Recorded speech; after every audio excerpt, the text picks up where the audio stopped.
Olá para todos, meu nome é Giovanni Martins, sou oboísta, estudante de música e hoje vou falar um pouquinho aqui sobre o período barroco.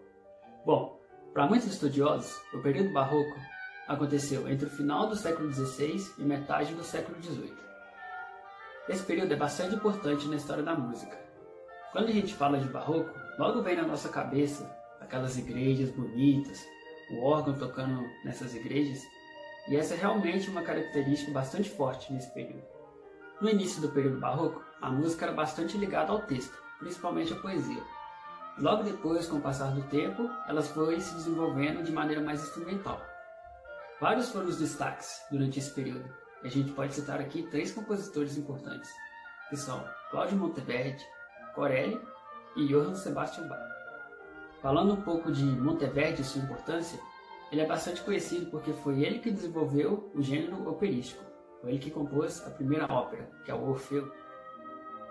Já o compositor Corelli, ele tem sua importância porque foi ele o primeiro compositor a escrever somente para instrumento, principalmente para o violino, onde o instrumento fazia o papel da voz. E foi a partir dele que a música instrumental pura começou a se desenvolver. Vamos falar agora sobre o compositor Johann Sebastian Bach. Ele foi um dos compositores mais famosos desse período, é considerado por muitos um gênio da música. Ele aperfeiçoou o sistema tonal que dominou a música ocidental. Ele aperfeiçoou bastante também o contraponto, e com uma música com bastante riqueza harmônica e espiritualidade, ele se destacou bastante nas suas composições, e a partir dele a música realmente teve uma revolucionária.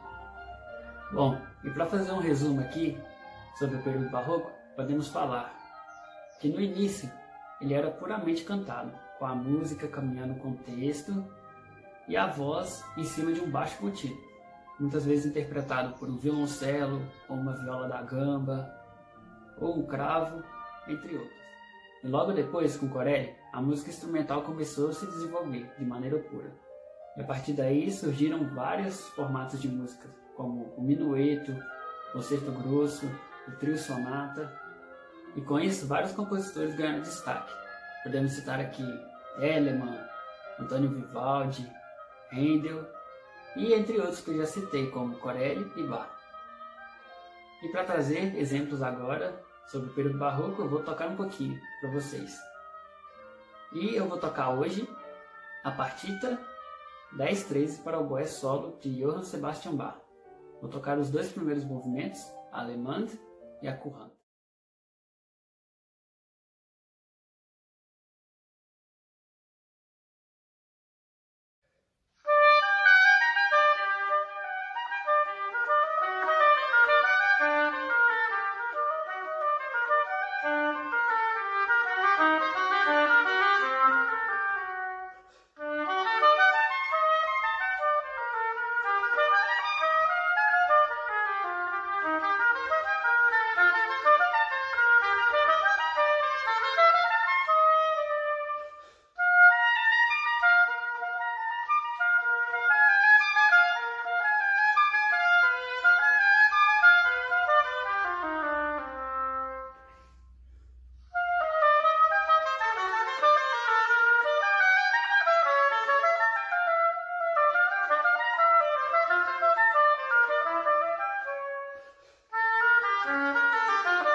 Bom, e para finalizar, vou trazer agora aqui um exemplo de trio sonata, que foi um formato bastante marcante no barroco.